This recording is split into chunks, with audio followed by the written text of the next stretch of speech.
नमस्कार साथियों, आप सभी का हार्दिक स्वागत है एक बार फिर से इस YouTube चैनल डीएलएड एकेडमी पर। मैं हूं कुमार। इस वीडियो में हम बात करने वाले हैं बीएसटीसी सेकेंड ईयर के लिए जो मैथ हमारी चल रही हैं उसके यूनिट 1 का पार्ट 2 हम पढ़ने वाले हैं, जहां इस वीडियो में हम बात करेंगे कि अभिग्रहित क्या होते हैं और अभिग्रहित के अलावा प्रत्युदाहरण क्या होते हैं। जब हम अभिग्रहित का प्रश्न करेंगे तो उसका आंसर किस प्रकार से पेपर में लिखकर आना है, क्योंकि यहाँ से 3 नंबर का जो प्रश्न है वो अवश्य आता है। तो शुरुआत करते हैं अभिग्रहित की परिभाषा से।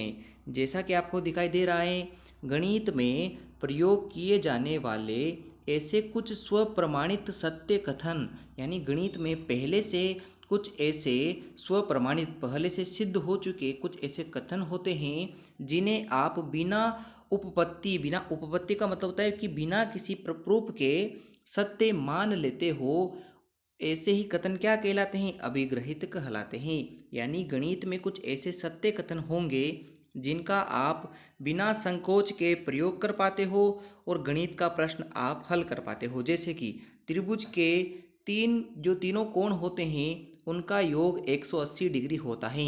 यह बात गणित में स्वप्रमाणित सत्य की तरह है, तो इसकी सहायता से आप जब प्रश्न हल करते हैं तो इसका प्रयोग कर सकते हो। तो यानी कि आप समझे कि वह स्वप्रमाणित सत्य कथन जो बिना प्रूफ के प्रश्न हल करते समय यूज किया जा सके अभिग्रहित कहलाएगा। आगे हम देखते हैं कि कोई भी जो अभिग्रहित है उसका यूज करते समय, उसका प्रयोग करते समय आपको कौन कौन सी बातों का ध्यान रखना चाहिए। सबसे पहली बात यह है कि जो अभिग्रहित आप यूज कर रहे हैं वो पूर्ण रूप से स्वतंत्र होना चाहिए। यानी आपको ऐसा सत्य कथन चूज करना है जो किसी अन्य कथन पर आधारित न हो। तो पहली बात हो चुकी है।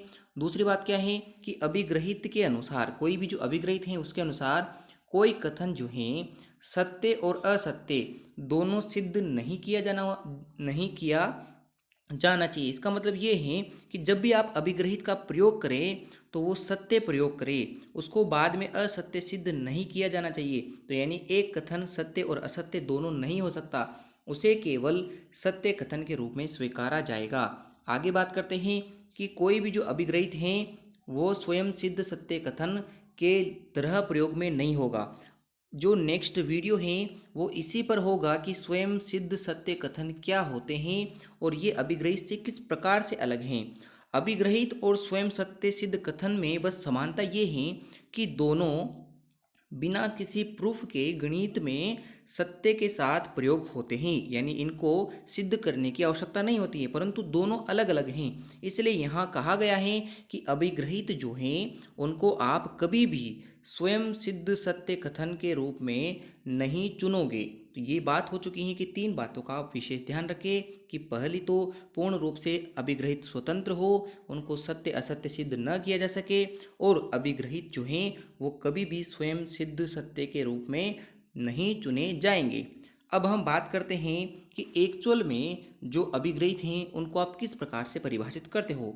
तो अभिग्रहित किसी भी प्रणाली में चाहे कहीं भी आप यूज़ करें, गणित के अंदर के गणित में जो आप प्रश्न करते हैं, सवाल हल करते हैं, प्रमेय करते हैं, तो ये प्रणाली का मतलब ये है कि चाहे आप अंक गणित में प्रयोग करें, चाहे बीज गणित में, चाहे ज्यामिति में, तो जब आप अभिग्रहित का यूज करें यानी किसी भी प्रणाली में स्वीकार किए जाने वाले ऐसे प्रमाण या ऐसे प्रारंभिक नियम होते हैं जिनकी सहायता से, जिनकी सत्यता की जांच किए बिना आप उनकी सहायता से सवाल हल किए कर लेते हो। यानी हम यूँ कहेंगे कि कोई भी सवाल हल करना है, कोई भी प्रमेय हल करनी है, कोई भी प्रश्न हल करना है, तो इनको गणित में ऐसे स्वीकार किया गया है, ऐसे सत्य कथन माना गया है जिनकी सहायता से बिना जांच किए प्रश्न हल कर सकते हो। मैं आपको ऊपर उदाहरण बता चुका हूँ, फिर भी कुछ उदाहरण हम समझेंगे। जैसे कि प्रत्येक संख्या का अपना एक उत्तराधिकारी होता है। उत्तराधिकारी का मतलब कि प्रत्येक संख्या के बाद एक संख्या अगली संख्या आती है। जैसे कि 9 का उत्तराधिकारी 10 है, तो 9 के बाद क्या आता है? 10 आता है। शून्य एक संख्या है। शून्य भी क्या है? एक संख्या है। पहले शून्य को संख्या नहीं माना जाता था। जब शून्य को संख्या नहीं माना जाता था तब संख्याओं को प्राकृतिक संख्याएं कहा गया, और जब शून्य को संख्या माना गया तो इन्हें पूर्ण संख्या के रूप में कहा जाने लगा। अगला है कि दो विभिन्न बिंदुओं से केवल एक रेखा खींची जा सकती है। जैसे मान लो एक बिंदु यहाँ है, दूसरा बिंदु यहाँ है, इन दोनों बिंदुओं से सिर्फ एक रेखा बनेगी, एक सरल रेखा बनेगी। तो ये बात भी सत्य है। हम जो हैं बिना प्रूफ के यदि कुछ कथन गणित में मान लेते हैं तो वो क्या है? वो आपके अभिग्रहित होते हैं। आगे देख लेते हैं कि संपूर्ण चीज़ एक हिस्से से बड़ी होती हैं। जैसे मान लो एक बड़ा पत्थर है और इसके टुकड़े करने के बाद दो छोटे छोटे टुकड़े आपको प्राप्त हुए। तो अगर हम बात करें संपूर्ण चीज़ जो है किसी भी एक टुकड़े से बड़ी होती है आकार में, तो ये बात भी सत्य सिद्ध है। और इसके अलावा अगर दो हिस्से एक दूसरे को पूरी पूरी तरह ढक लेते हैं तो वे क्या होंगे? आपस में बराबर होंगे। जैसे मान लो आपके पास 4-4 सेंटीमीटर के दो डिब्बे हैं। इन डिब्बों को एक दूसरे के ऊपर रखने पर यदि आप ये पहचान न पाओ कि कौन सा डिब्बा छोटा है कौन सा डिब्बा बड़ा है, तो इसका मतलब क्या है? ये दोनों बराबर आकार के डिब्बे हैं। तो ये बात आपके अभिग्रहित के रूप में है, किंतु इनको आप प्रमाणित नहीं कर सकते। इनको आप जो हैं बस सीधे प्रयोग में लेते हो। तो आपको पता है कि यदि किसी वस्तु दो वस्तुएं नाप में बराबर हैं, तोलने में बराबर हैं, तो वे जो हैं एक दूसरे के बराबर होगी। तो ऐसी कुछ चीज़ें, ऐसे कुछ सत्य कथन जो गणित में प्रयोग होते हैं परंतु जिनको सिद्ध नहीं किया जा सकता, अभिग्रहित कहलाते हैं। अब हम बात करते हैं कि गणित में प्रत्युदाहरण क्या होते हैं। प्रत्युदाहरण दोस्तों ऐसे कथन होते हैं जिससे जो आपको कथन दिया गया है या तो आप उसे असत्य सिद्ध करोगे या उस जो कथन है आपका उसमें आप प्रतिबंध लगाओगे। प्रतिबंध यानी कि कुछ सीमाएं आप उसमें लगाओगे, उसके बाद उसे सत्य सिद्ध कर दोगे। जैसे कि पहले परिभाषा देखते हैं फिर देखेंगे। गणित में कुछ ऐसे कथन होते हैं, कुछ ऐसे प्रमाण होते हैं जिनकी सहायता से जो आपका कथन है या तो उसे असत्य सिद्ध कर दिया जाएगा या फिर जो असत्य कथन आपको दिया गया है उसमें कुछ उपयुक्त प्रतिबंध, कुछ सीमाएं, क्राइटेरिया आप फिक्स करोगे, उसके बाद उसे सत्य मान लिया जाता है। तो वे आपका प्रत्युदाहरण कहलाता है। हम बात करते हैं पहला कथन देखकर इसका प्रत्युदाहरण सेट करेंगे। तो पहला आपका उदाहरण है कि दो विषम पूर्णांकों का गुणनफल सम होता है।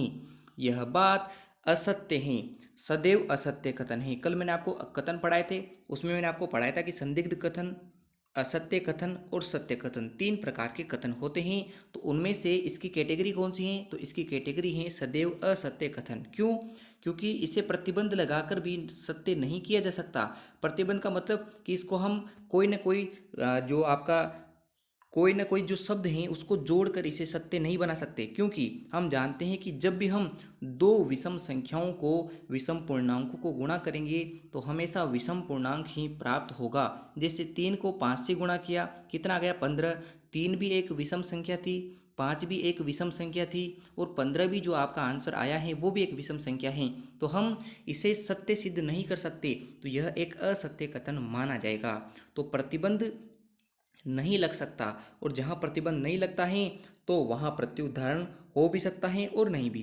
अगला देखते हैं।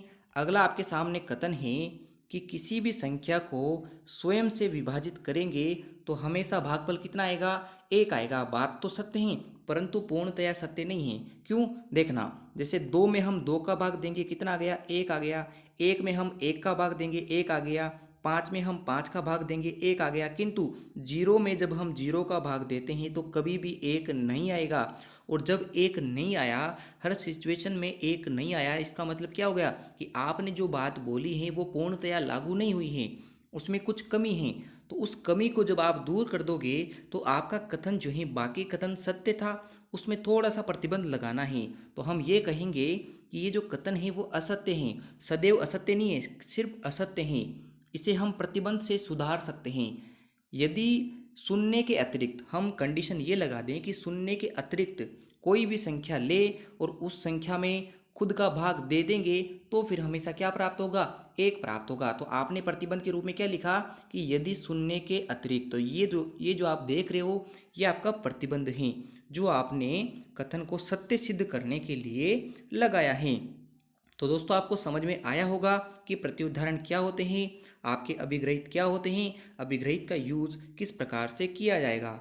तो अगले वीडियो में हम इस यूनिट का संपूर्ण सार जान लेंगे और जो इम्पोर्टेंट प्रश्न हैं उनको भी जान लेंगे। आपको कमेंट करके बताना है कि आपको आज का वीडियो कैसा लगा। इसकी पीडीएफ आपको टेलीग्राम पर निःशुल्क मिल जाएगी।